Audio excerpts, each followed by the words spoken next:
만물의 마지막이 가까이 왔으니 라는 제목으로 우리 하나님의 말씀을 증거하겠습니다. 저희는 계속해서 베드로 전서의 말씀을 보고 있는데요.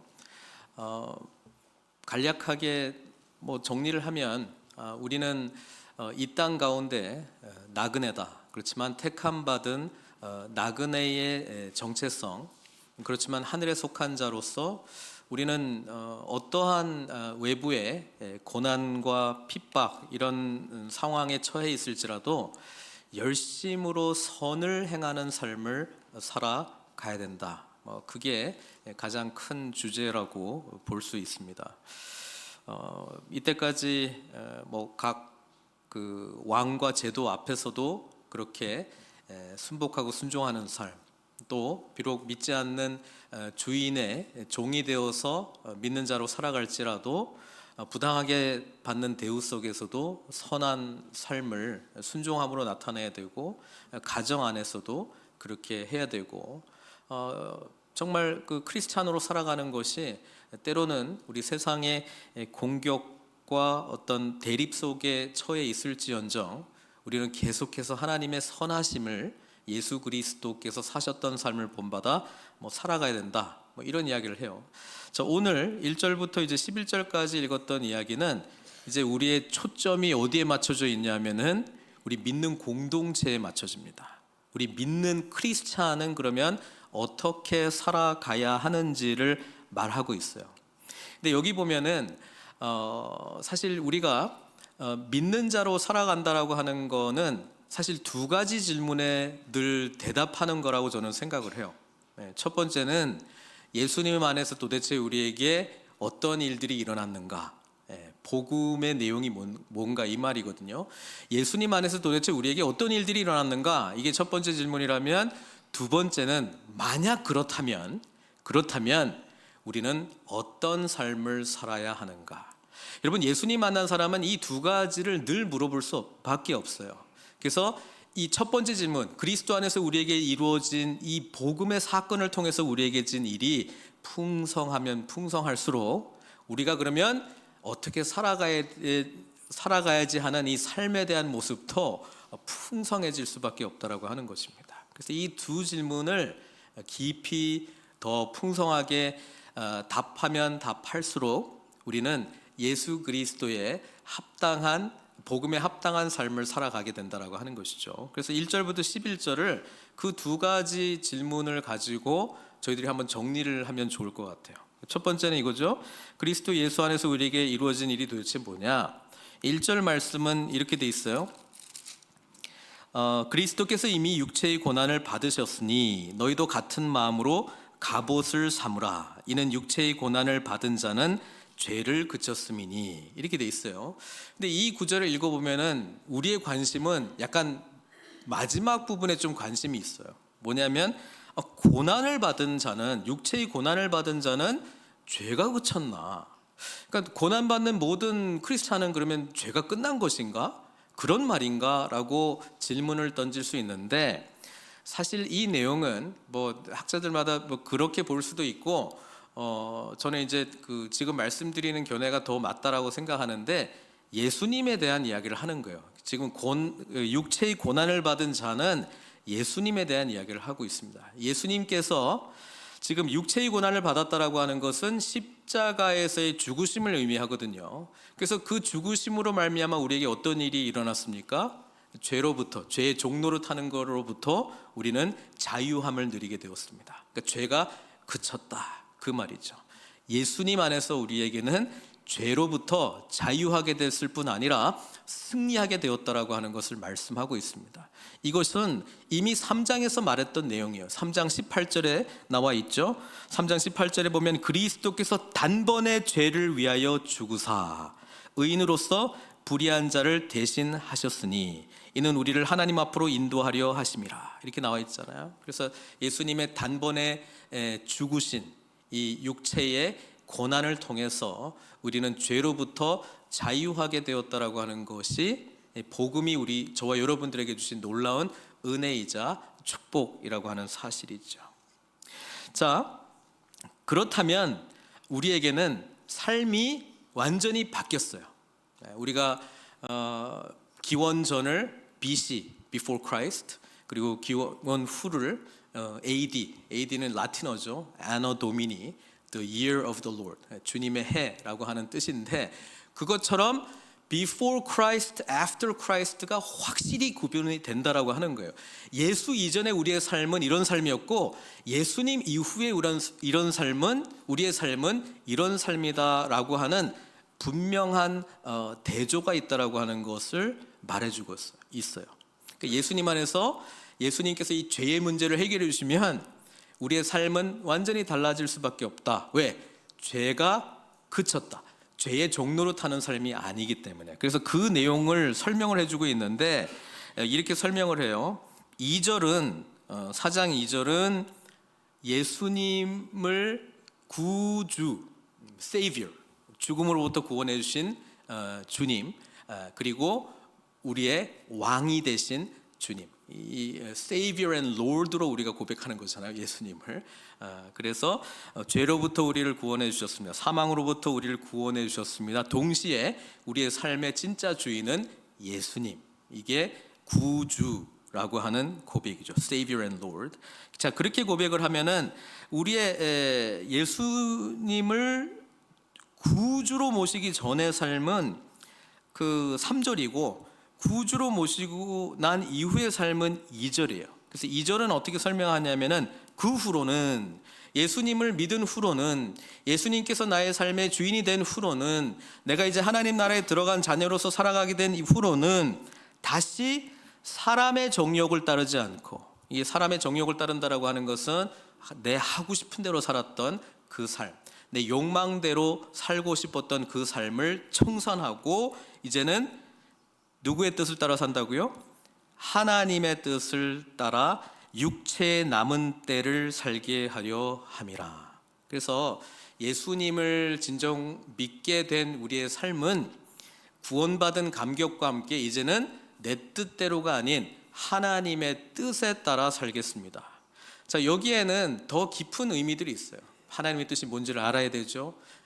보편적인 뜻 성경에 나와 있고요. 더 중요한 것은 나 한 사람을 통한 하나님의 뜻이 뭐죠? 그건 소명과 사명을 발견하는 거예요.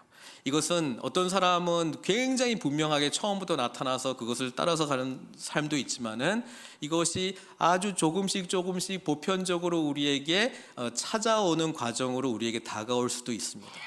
그런데 우리 예수 믿는 사람들은 하나님의 뜻을 따라 살기 때문에 반드시 하나님께서 우리를 통해서 하시고자 하는 일을 발견하고 찾아가야 되고 거기에 순종해야 된다라고 하는 사실이죠. 그리고 그 반대의 삶은 뭐냐면은 하나님의 뜻이 아니면은 사람의 정욕대로 살아가는 거거든요. 2절처럼. 그러면 그런 삶은 뭐냐? 3절이다. 음란, 정욕, 술 취함, 방탕, 향락, 무법한 우상 숭배, 이거거든요. 근데 이 단어들을 잘 보세요. 여러분, 하나님께서 우리를 정말 아름답게 창조하셨거든요. 근데 죄가 빵 들어오고 하나님이 주인이신데 주인의 자리에서 몰아내고 우리가 주인 행세하는 이 죄된 삶을 살게 될 때요, 하나님과 우리는 원래 사랑의 관계로 창조되었고 그 사랑을 누리고 나누도록 창조되었어요. 아담과 이브 너무 사랑의 관계로 사랑하도록 그렇게 돼 있어요. 그런데 죄가 딱 들어오잖아요.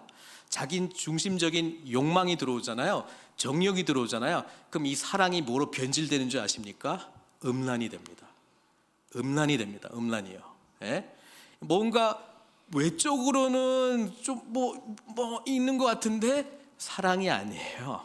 이거는요, 음란입니다. 그래서 사탄은요, 반드시 하나님이 원래 창조하셨던 것을 왜곡시킵니다. 자기 중심적인 욕망으로 변질시켜서 더럽게 만든다라고 하는 사실이죠. 그 다음에 나오는 게 뭐예요? 정욕은 아까 2절에 나왔어요. 정욕은 인간의 죄된 성품대로 살고자 하는 것을 말하고 그 반대가 하나님의 뜻대로 살아가는 거거든요. 그러니까 예수님 만나지 못한 사람 다 자기 욕심대로, 하고 싶은 대로, 정욕대로 살아가는 사람들이다. 에베소서에도 그렇게 정의 내리고 있고 그런 삶이라고 하는 것입니다. 그 다음에 뭐예요? 술 취함. 여러분, 예수 그리스도 안에서 하나님 원래 우리를 창조했을 때는요, 그분 안에서의 충만한 삶을 누려야 되는데 그분이 없잖아요. 그 뭐라도 채워야 돼. 여러분 에베소서에 보면은 술 취하지 말고 뭐에 충만하라고 그랬어요? 성령 충만하고 이렇게 비유를 했어요. 현상적으로도 비슷한 모습들이 많이 있긴 한데요.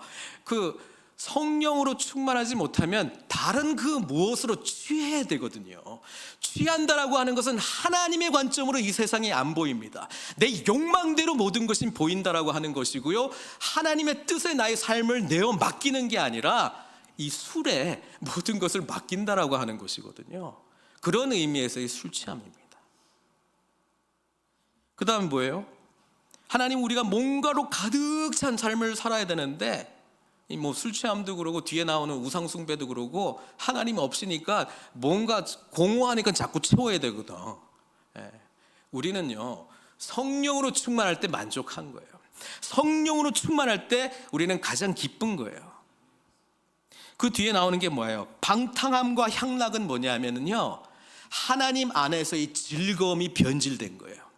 하나님 안에서의 즐거움을 발견 못하니까 감각적인 것으로 뭘 채워야 되거든. 자꾸 뭔가 내 눈을 즐기게 하든지 귀를 즐기게 하든지 입을 즐기게 하든지 몸을 즐겁게 하든지 느낌을 즐겁게 하는 건지를 찾아가는 거거든요. 여러분 그 모든 게 엔터테인먼트라고 우리는 불러요. 거기에 얼마나 자본주의 논리가 많이 들어가 있고 인간의 죄를 꿰뚫는 전문가들이 어떻게 하면 그걸 더 많이 갖고자 하는 욕망을 일으킬까, 그 마케팅하는 게 저희들이 지금 사실 소비되고 있는 거거든요. 근데 하나님은 이렇게 말씀하세요. 오직 내 안에 진짜 기쁨이 있다. 기쁨은 하나님이 주시는 평강이 춤출 때 나오는 것이 기쁨이거든요. 그런데 이 기쁨은 오직 하나님의 은혜 속에서만 우리가 누릴 수 있는 거야. 근데 주님을 못 만났잖아요.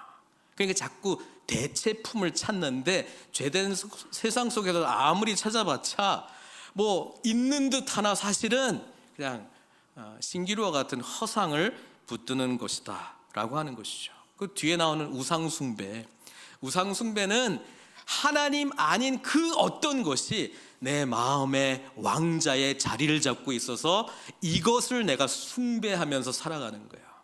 이것이 돈이 될 수도 있고요, 때로는요 하나님보다 내 일이 될 수도 있고 내 일의 성공이 될 수도 있고요, 때로는 내 가족이 될 수도 있어요. 하나님보다 타협할 수 없는 그 어떤 그 무엇이 나의 삶의 중심의 자리를 찾아가고 있을 때에 그것을 성경은 우상숭배라고 정의 내립니다. 그래서 내 인간의 욕망에 가장 표출된 탐심은 곧 우상숭배다라고 골로새서에서 이야기를 하고 있잖아요. 그래서 우리는 예수님을 만나잖아요. 그냥 지적으로 표면적인 수준에서 만나는 게 아니라 전인격적으로 만나게 되잖아요. 나의 온 지성을 다해서, 나의 온 감정을 다해서, 나의 온 의적인 그 결단을 다해서 주님과 인격적인 만남이 이루어지게 되면 BC와 AD가 일어나지 않을 수가 없어요. 근데 이제 모태신앙이 좀 헷갈리는 게 뭐냐면 그런 환경에 내가 많이 익숙하다 보니까 했는지 안 했는지 잘 모르겠어. 한 것 같기도 하고 안 한 것 같기도 하고 뭐 그런 삶을 좀 살아갈 수 있어요. 우리가 예수 그리스도를 인격적으로 만나는 게 아니고 기독교인의 어떤 생활, 종교적인 생활로 만나게 될 때에 이 구분이 좀 흐릿해질 수가 있어요. 그런데 예수님을 전인격적으로 만나게 되면 우리의 삶의 모든 것이 예수 그리스도의 다스림 아래에 있다면 변화될 수밖에 없고요, 그분을 만나게 되면 내 욕정이 표출되는 나 중심적인 사랑이 아닌, 음란이 아닌 진짜 사랑이 뭔지를 알게 돼요. 그분께서 아낌없이 하늘 영광 버리시고 나에게 베푸신 그 놀라운 사랑과 은혜를 알기에 우리도 나 중심적인 사랑이 아닌 이타적인 사랑이 뭔지를 비로소 알고 그런 쪽으로 살게 되고요, 주님 은혜 안에서 정말 기쁨이 뭔지를 알게 되면 다른 세상 그 어떤 것이 우리를 흔들지 않습니다. 이거 해야 되는데 예배 드려야 되는데 이런 거 갈등 안 합니다. 갈등 그 비교 대상이 안 되기 때문에. 그러니까 몰라서 그런 거예요. 몰라서. 우상 숭배를 하고 있는지 안 하고 있는지 내 자신에 대한 깊은 각성이 성령께서 말씀 앞으로 우리를 인도해 줄 때 깨닫게 해주거든요. 이때 매우 아프고 쓰립니다. 그런데 그 과정을 통해서 우리는 본질, 우리 삶의 진정한 왕이신 주님을 만나게 된다라고 하는 사실이죠. 그래서 우리 데살로니가전서 5장 보면은 항상 기뻐하라. 이 기쁨은 세상 향락이 주는 기쁨이 아니고요, 하나님이 주시는 기쁨입니다. 범사에 감사하라, 기도하라라고 하는 이 내용은 우리를 향하신 하나님의 뜻이라고 이야기하고 있잖아요. 그러니까 그게 주님과의 관계가 온전히 세워질 때에 자연스럽게 나타날 수밖에 없는 일들이기 때문에 그렇게 명령 아닌 명령의 표현으로 우리에게 표현하고 있는 것이죠. 우리에게 예수님을 만나게 되면 BC와 AD가 분명히 나타나요. 그래서 저희가 그 제자훈련 할 때에 내 삶을 돌아보면서 이전의 나의 삶과 지금의 나의 삶이 뭐가 바뀌었는지, 또 주님을 더 깊이 알아가면서 이전의 나의 삶과 오늘의 나의 삶이 무엇이 변해가고 있는지, 지금 2023년도도 마무리되어 가고 있는데 시작할 때 나의 마음과 마무리할 때 나의 마음이 도대체 뭐가 변해되어 가고 있는지, 여러분 예수님을 오늘 살아계신 분으로 지금 만나고 있다면 BC와 AD는 항상 있을 수밖에 없고요. 그래서 이전보다 더 풍성한 복음 안에서의 풍성함을 우리는 누릴 수밖에 없다라고 하는 사실입니다. 그렇죠. 근데 이렇게 말하면 다 죄의식에 빠질 것 같아. 왜냐하면 항상 어제보다 오늘 더 좋은 것 같은데, 어제보다 오늘 너무너무 좋은 것 같은데, 이런 느낌은 아니잖아요. 우리 지난주 수요일 날 우리 얼마 전에 우리 세례 받으신 집사님, 자매님, 허락받고 하는 거니까 괜찮죠. 그 세례식 때 간증을 했잖아요. 간증을 짧게. 그래서 그 영상을 따님에게 보냈대. 따님도 우리 주님을 깊이 만났으면 좋겠다. 그래서 이제 보냈니까 따님이 너무 감동을 한 거야. 우리 엄마가 이런 주님을 만났구나. 그리고 그 후에 갈등이 좀 있었죠, 따님이랑. 그래서 그 따님이 바로 한 이야기가, 세례 받은 사람이 왜 그래? 그래서 제가 그랬어요. 그 이야기는 난 맨날 집에서 듣는다. 목사가 왜 그래? 우리 애들이 맨날 하는 카드. 목사가 왜 그래? 아빠, Dad, you're a pastor. How can you say like this? What are you doing? 그러면 제가 점심 범벅 나는 거죠. 우리는 누군가가 늘 우리로 하여금 첫 번째 질문, 예수 그리스도 안에서 우리가 어떤 존재인가, 주님께서 무엇을 하셨는가를 기억하게 하는 관계들이 우리 주변에 늘 있어야 돼요. 목사도 자유롭지 못합니다. 저는 아주 예리한 눈을 가진 아내와 두 자녀들이 있습니다. 저로 하여금 내가 누구인지, 내가 무엇을 해야 되는지 정신을 번쩍번쩍하게 하는 그런 사람들이 이제 있다라고 하는 것인데, 그래서 우리 공동체가 중요해요. 어떤 사람도 여기로부터 자유로울 수가 없어요. 내 스스로가 내가 어떤 존재인지 제대로 볼 수 있는 눈이 사실은 약해요. 그래서 말씀 앞으로 우리는 늘 나아갈 수밖에 없다라고 하는 것이죠. 하나님 앞에 나아가고 공동체 안에서 내가 씨름하고 연약한 모습들이 발견될 때마다, 여러분 발견될 때마다 쓰린 게 아니고 이건 감사 제목이에요. 왜냐하면 다시 하나님께로 갈 수 있기 때문에, 다시 정신 차릴 수 있기 때문에. 없다 그러면은 내가 아까 말했던 그 음란, 정욕, 술 취함, 방탕, 향락, 무법한 우상 숭배로 가고 있는지 안 하고 있는지 내가 어떻게 알아요? 그냥 내 기분이 좋으면 은혜 받았다, 기분이 우울하면 하나님 좀 나와 함께 하시지 않은 그 기준입니까? 아닙니다. 우리는 하나님의 시각으로 우리가 현재 어디 있는지를 볼 수 있는 그 눈이 필요한데, 공동체 가운데 그것이 드러날 수 있습니다. 그래서 우리는 정말 귀한 믿음의 지체들이 필요하다라고 하는 것이죠. 그런데 이런 삶을 살게 될 때 4절에 이런 공격이 있어요. 이러므로 너희가 그들과 함께 그런 극한 방탕에 다름질하지 아니하는 것을 그들이 이상히 여겨 비방하나. 우리 크리스찬으로 살 때에 세상에 두 가지 반응이 항상 있는데요. 하나는 매력적인 반응이 있어요. 와, 저 사람들 참 대단하네, 참 귀한 일을 하네, 그런 매력적인 부분도 있는데요.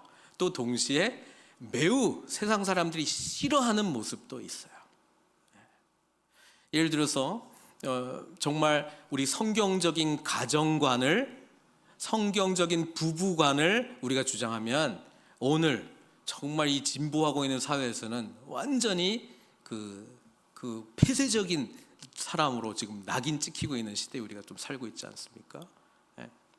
또 다른 문화권에서는 뭐 남자와 여자가 평등하다, 우리는 다 뭐 종이나 주인이나 자유자나 뭐 다 우리는 하나다, 이런 거가 아주 거북스러운 걸로. 그러니까 그 시대마다 문화마다 매력적인 부분도 있는데 반드시 미워하고 싫어하는 부분은 늘 있어요. 그래서 우리는 한편으로는 세상이 우리를 정말 참 좋다라고 하는 부분이 있으면서도 동시에 우리는 건널 수 없는 어떤 선이 있다라고 하는 것을 알고 그때 공격을 받을 수밖에 없습니다.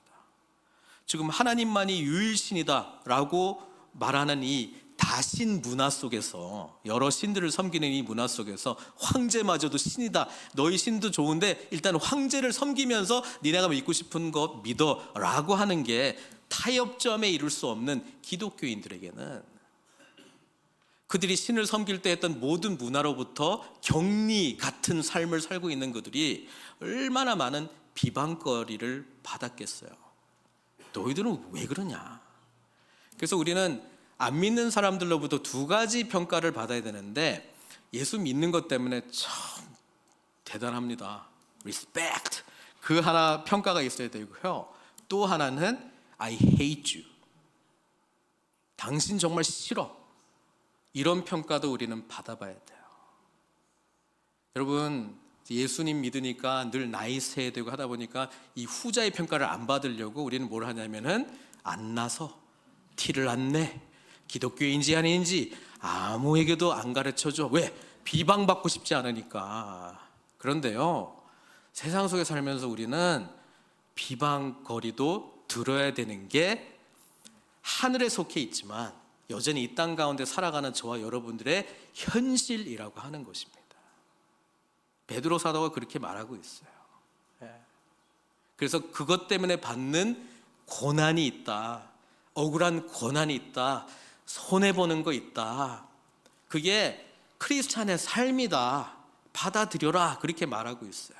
근데 그렇게 받아들일 수 있는 이유로, 근거로 되고 있는 분이 예수님이 그렇게 하셨잖아. 맨날 그렇게 가면 우리 맨날 할 말 없잖아. 예수님이 그렇게 하셨다 그러면. 좀 그렇게 안 하셨으면 괜찮을 것 같은데 그렇게 하셨어 또. 그래서 힘들어요. 그래서 힘듦이 분명히 있어요. 그런데 이것을 능가하는 은혜가 있기 때문에, 또 그런 깨진 세상 속에서 예수 그리스도를 온전히 믿고 살아가는 하나님의 사람들의 이야기가 우리에게 오늘도 전해지고 있기 때문에 우리는 힘을 낼 수 있는 것이죠. 제가 우리 그룹 모임에서 나눔이 참 중요합니다. 상향적 나눔이 있을 수 있고요, 하향적 나눔이 있을 수 있습니다. 그게 무슨 말이냐, 나누면 도전이 돼서 나도 그렇게 해야지, 이런 나눔으로 점점 이렇게 나갈 수도 있고, 한 사람이 못했어, 실패했어, 그래? 나도 그래, 이렇게 하면서 점점 우리의 그 수준이 내려가는 쪽에 이제 그 하향 문화가 있을 수 있는데, 그럼에도 불구하고 우리는 주님께로 다시 돌아오는 그 은혜의 중심점을 찾아야 된다라고 하는 것이죠. 그래서 공동체 안에 우리 신앙의 선배도 있고 신앙이 연약한 사람도 있고 신앙의 아픈 경험을 가진 사람이 있고, 또 지금 은혜 가운데 기쁨이 넘치는 분들이 같이 공존하는 이유가 넘어진 사람 일으켜주라고, 나도 언젠가는 여러 상황에 의해서 정말 무너진, 하나님 정말 갈급해하는, 때로는 기도도 안 되는 그런 상황 가운데 갈 수 있는 거예요, 우리가. 그래서 연약한 우리는 더욱 뜨겁게 뭘 해야 되겠어요? 7절부터 갈게요. 만물의 마지막이 가까이 왔으니 주님께서 오심부터 말세가 시작이 되었어요. Last days가 시작이 되었어요. 주님의 다시 오심으로 그 종지부를 찍게 될 텐데, 거기를 향해서 지금 세상 모든 것이 지금 움직여가고 있는 이 시점에 우리는 그러면 공동체만 바라본다면 도대체 뭘 해야 되느냐? 뭐라고 이야기해요? 정신을 차리고, 정신 차리게 하시는 분들이 주변에 있어야 돼요. 정신 차리고 근신하여 기도하라. 자, 이 기도는 내가 원하는 것을 기도하는 그 기도는 아닐 것 같아요. 마지막을 바라보면서 하는 기도는 종말론적인 기도거든요. 자, 마지막을 바라보는 기도는 하나님의 뜻에 충만한 기도가 돼야 돼. 지금 일어나고 있는 모든 상황들을 하나님의 관점으로 볼 수 있어야 돼요. 그렇기 때문에 지금 여러 가지 어려움과 역경 속에서 주님의 선하신 뜻이 무엇입니까? 갈급해하고, 정말 이 불의한 세상 속에서 그 산상수에 나오는 것처럼 의를 향한 그런 거룩한 배고픔이, 갈망하는 마음이 있어서, 주림이 있어서 하나님을 향한 간절히 기도하는 깨어있는 기도가 우리 가운데 있어야 된다라고 하는 것이죠. 예수 그리스도를 만나면서 이 기도가 우리 2023년도가 이제 마무리되어 가고 있는데, 우리의 많은 기도의 자리에 정말 이 정신 차리고 깨어있는 하나님의 뜻을 간구하며 정말 마지막을 향해서 소망하지만 여전히 어려움 가운데 깨어 기도하는 이 기도를 우리가 얼마나 많이 부르짖고 하나님을 찾았을까요? 그리고 8절에 무엇보다도 뜨겁게 서로 사랑할지니. 자, 이 모든 내용들은요, 앞에 예수님 모르는 사람들하고 전부 반대되는 거예요. 자기중심적인 어떤 욕망을 표출하는 그런 삶은 기도가, 마지막을 바라보는 기도가 필요 없어요. Here and now, 내가 원하는 것을 성취하는 기도와 갈망으로 가득 차 있습니다. 그리고 사랑도 자기중심적인 사랑은 원래 이래야 되는데 나는 왜 그 사랑을 못 받고 있나? 자기중심적으로 정의한 사랑으로 모든 사람들이 그렇게 나에게 사랑하도록, 그런 간절함이 있는 것이죠. 근데 그거 아닙니다. 우리는요, 사실 사랑이 뭔지를 몰라요. 난 나이가 들면 들수록 알 줄 알았는데 갈수록 몰라. 사랑은 언어가 많이 틀리고요. 사랑에 5가지 언어가 있다고 하잖아요. 어떤 사람은 인정 언어 쓰고 있는데, 어떤 사람은 봉사 언어 쓰고 있고, 어떤 사람은 선물 언어 쓰고 있는데, 어떤 사람은 스킨십 쓰고 있고. 그러니까 안 맞아. 서로 사랑한다고 했는데 어떤 사람은 언제? 서로 열심히 뜨겁게 사랑했는데 왜 나한테 상처 줘? 뜨겁게 나는 열심으로 사랑하고 있다고 하는데 왜 당신의 생각의 삶을 나에게 강요해?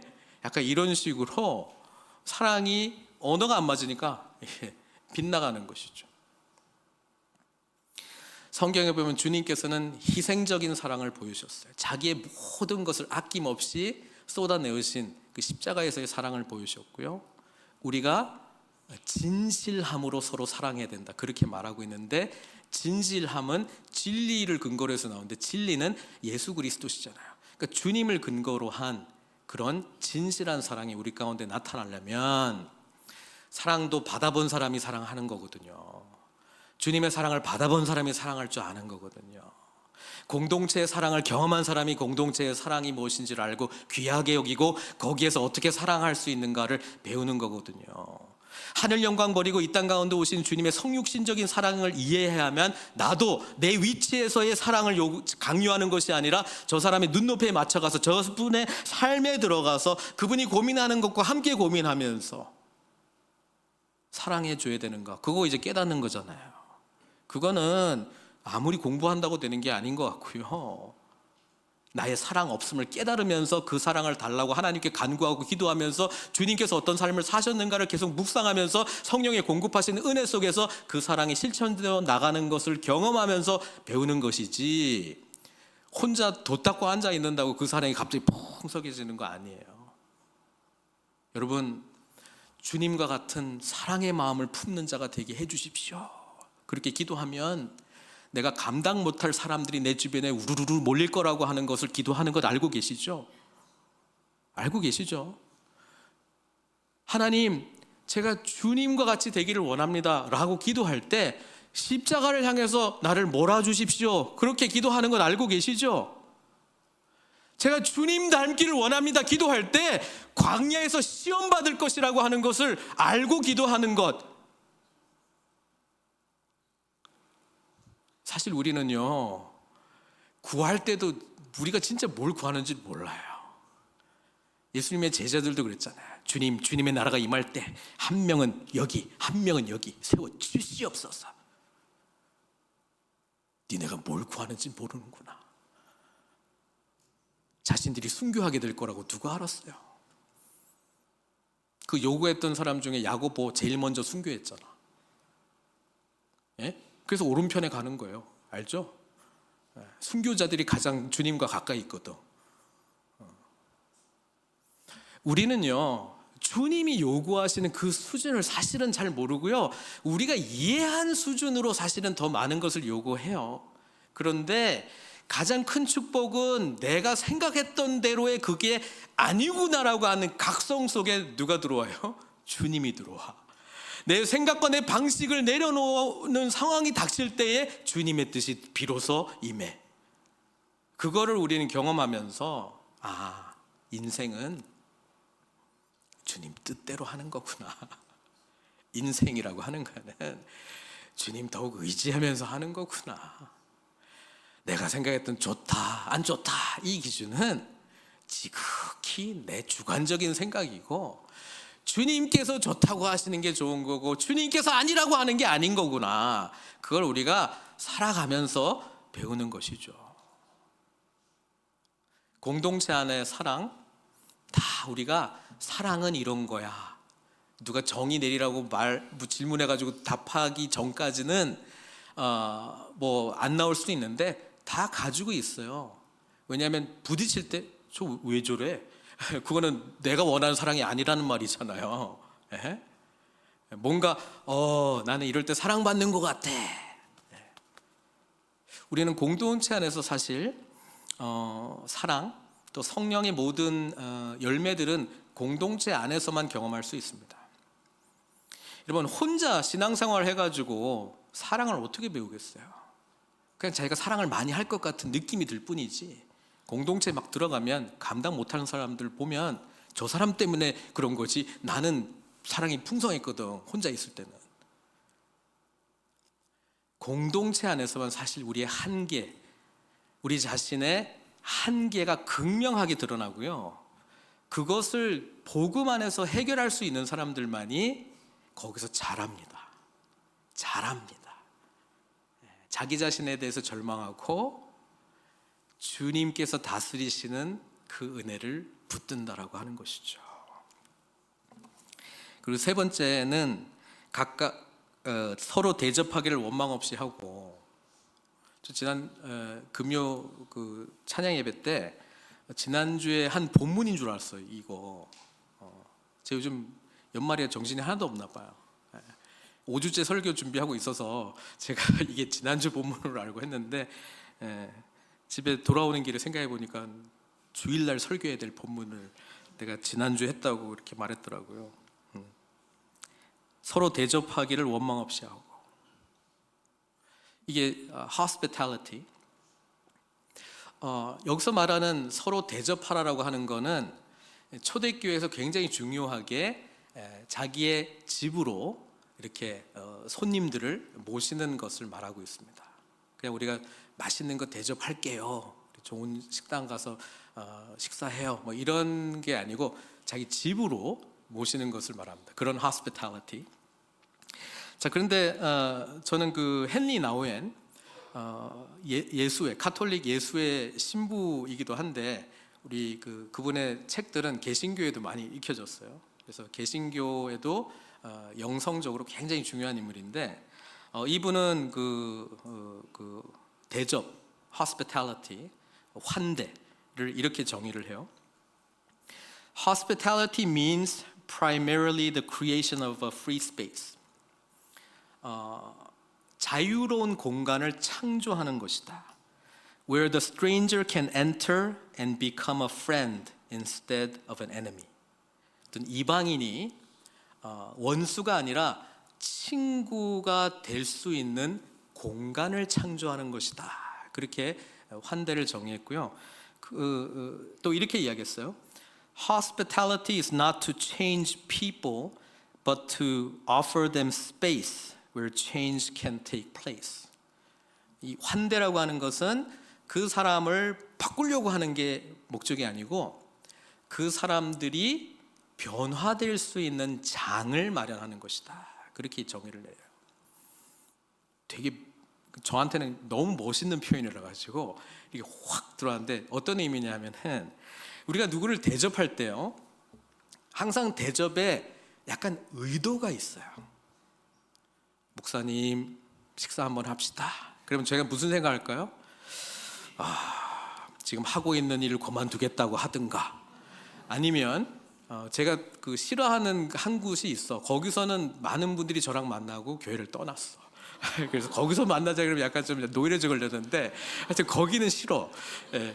또 어떤 거는 전화 드리는 오면은 뭔가 나한테 어떤 좀 불만의 이야기를 하고 싶을 때 해요. 예. 뭐 항상 그런 건 아니지만 여기 보편적으로 그렇고요. 정말 no intention, 아무 의도도 없이 그냥 교제하고 싶어서 만나는 대접을 제가 받을까요, 안 받을까요? 오, 우리 교회 좋은 교회야. 받아요. 많이 받아. 제가 좀 힘든 때 있었는데 그때 우리 한 분이 전화 오셨어요. 목사님 그냥 밥 먹으러 합시다. 뭐 교회 이야기 하나도 하지 말고 그냥 밥만.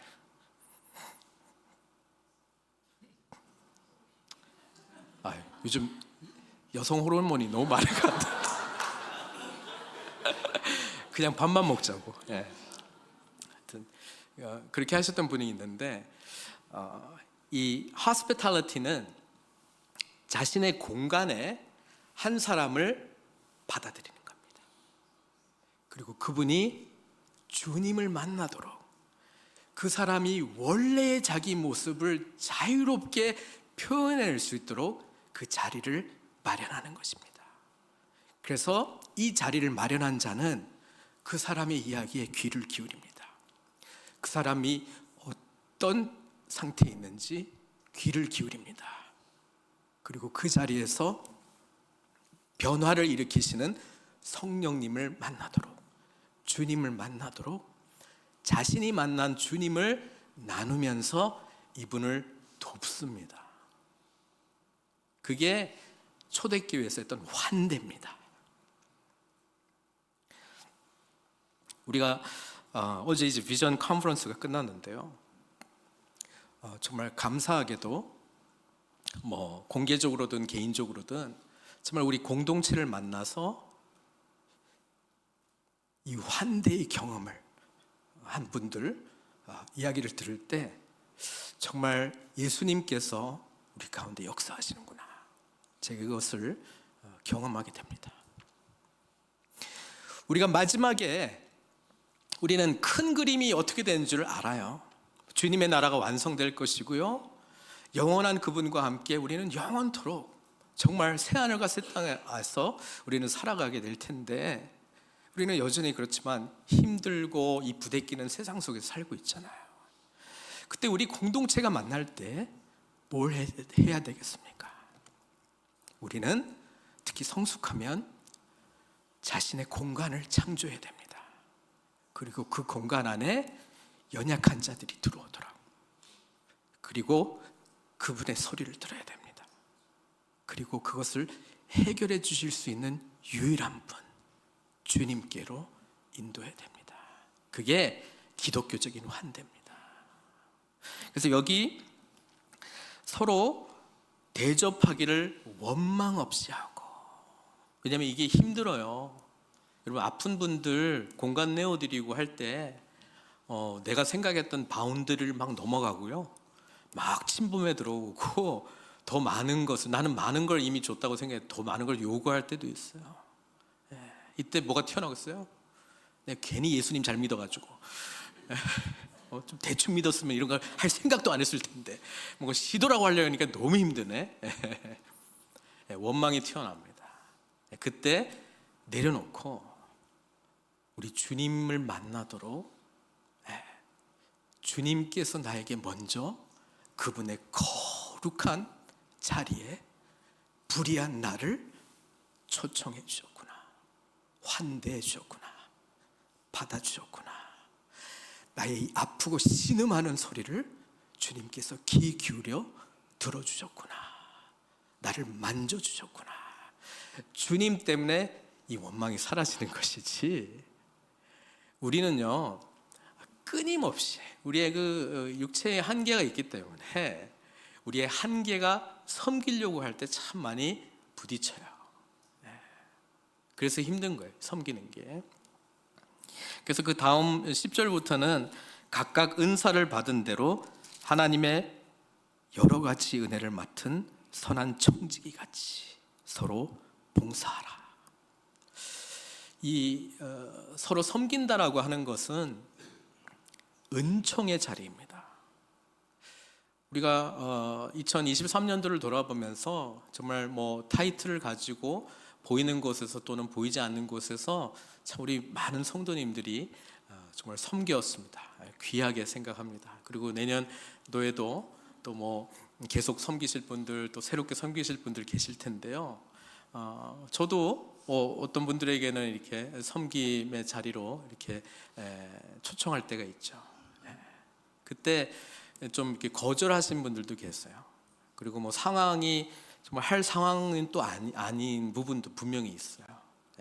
근데 저 한켠에는 어떤 마음이 있냐면, 이 봉사의 자리는 축복의 자리인데, 이 봉사의 자리는 하나님의 공급하시는 능력을 경험하는 자리인데, 이 자리는 나의 한계를 뛰어넘어 역사하시는 하나님의 무한계를 경험하는 자리인데, 그것을 외면하시는 모습을 보면 한편으로는 좀 안타까운 부분이 있어요.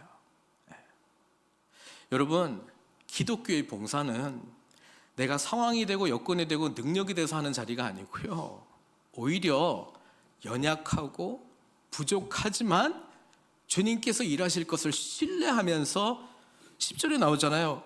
만일 누가 말하려면 하나님의 말씀을 하는 것 같이 하고, 누가 봉사하려면 하나님이 공급하시는 힘으로 하는 것 같이 하라, 이렇게 돼 있잖아요. 하나님이 하시는 것을 직접 목도하고 경험하는 그 자리가 섬김의 자리인 줄 믿습니다. 그래서 놀라운 은총의 자리이고요, 우리 주님 오시는 그날까지 저희가 많은 것을 할 수 있어요. 그런데 그분의 나라가 온다는 것이 확실하다면, 정말 이 세상의 그 모든 것은 다 사라지고 오직 주님의 말씀만 영원토록 남을 것이라면, 그리고 그분을 구주로 고백한 자들 함께 주님 앞에 서게 될 것이라면, 우리는 마지막에 주님 앞에 설 거거든요. 그래서 우리한테 주님께서 물어보실 거예요. 내가 너한테 누구였냐? 그게 첫 번째 질문이잖아요. 그리스도께서 우리에게 행하신 일, 복음, 그래서 어떤 삶을 살았느냐, 그 질문 할 거잖아요. 그럴 때 그분의 뜻을 발견하고 뜻대로 순종한 자에게는 잘했다, 수고했다, 힘들었지, 잘 견뎠다, 착하고 충성된 종아, 주님께서 안아주시지 않겠습니까? 우리는 영원한 것이 무엇인지를 알고 거기에 우리의 모든 것을 쏟아내지 않았습니까? 그런데 지나고 보니까 내가 중요하게 생각했던 것들은 다 사라지고 다 불에 타 확 없어지고, 남은 것이 겨우 받는 구원이라면, 부끄러운 구원을 받는 것이라면, 그 마음으로 영원토록 살아가야 되는 것이라면 얼마나 아쉬움 속에서 살아가겠어요. 사랑하는 성도 여러분, 저희들에게 주어진 삶 길지 않습니다. 이 속에서 주님께서 우리의 왕이시고 주인이시라면 그분께 우리의 삶을 드리십시오. 그리고 우리 공동체 안에서 일하신 하나님의 역사를 섬김의 그 한복판에서 경험하십시오. 그러면 잘합니다. 잘하고 싶어서 잘하는 게 아니라 잘할 수밖에 없어서 잘하는 거예요. 나의 능력 없음을 깨달으니까 하나님의 능력을 구하게 되고요. 나의 사랑 없음을 깨달으니까 주님의 사랑에 매달릴 수밖에 없고요. 내가 다른 분들을 위해서 공간을 내어드리지 못하는 내 모습을 보면서 가슴 치면서 나를 위하여 모든 것 내어주신 주님의 은혜가 정말 놀라운 은총으로 우리와 함께 할 줄 믿습니다. 사랑하는 성도 여러분, 복음이 우리에게 진리이고 현실이라면 복음이 이끄시는 삶으로 우리의 모든 것을 내어 던지십시오. 우리에게 생명 주시고 아낌없이 그 아들의 생명까지 내어놓으신 주님, 우리의 값어치가 그 값어치잖아요. 그 주님께서 저와 여러분들을 놀랍고 풍성한 복음의 은혜로 인도하실 줄 믿습니다. 이 소망으로 승리하시는 저와 여러분들 되시길 주님의 이름으로 축원드립니다. 같이 기도하겠습니다. 2023년도가 마무리되어 가고 있는데요, 그 보배로운 예수 그리스도의 피로 말미암아 우리에게 주신 복음이 우리에게는 무엇입니까?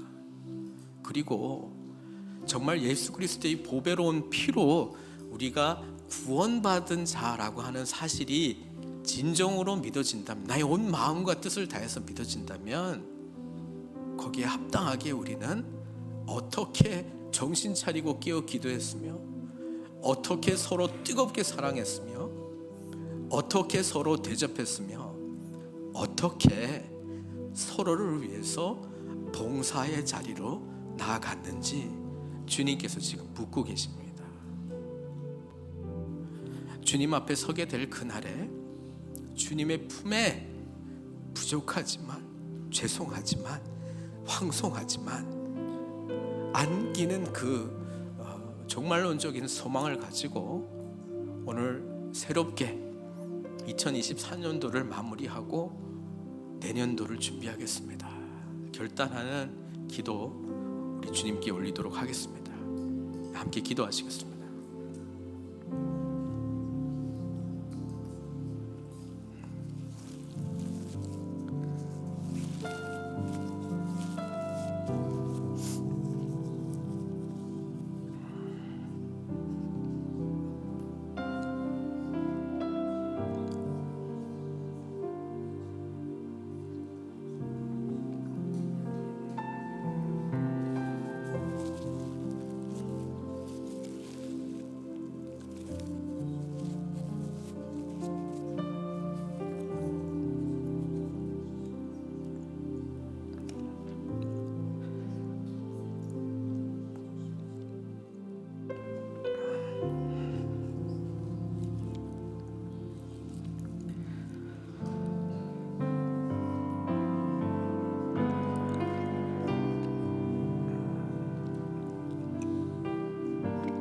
자격 없는 자에게 아낌없이 퍼부어 주시는 주님의 한량없는 은혜 감사드립니다.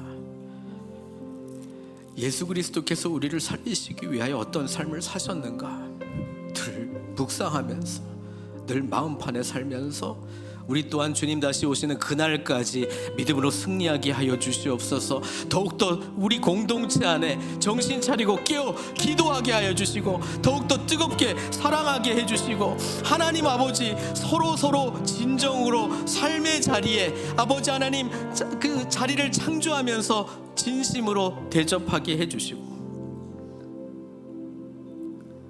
주님께서 우리에게 모든 것을 내어놓으시면서 섬기셨듯이 우리 또한 섬김의 자리에 나아가 하나님의 공급하시는 놀라운 능력, 하나님이 채워주시는 놀라운 은혜, 하나님께서 퍼부어 주시는 그 놀라운 은총을 풍성하게 경험하는 저희들 다 될 수 있도록 축복해 주십시오.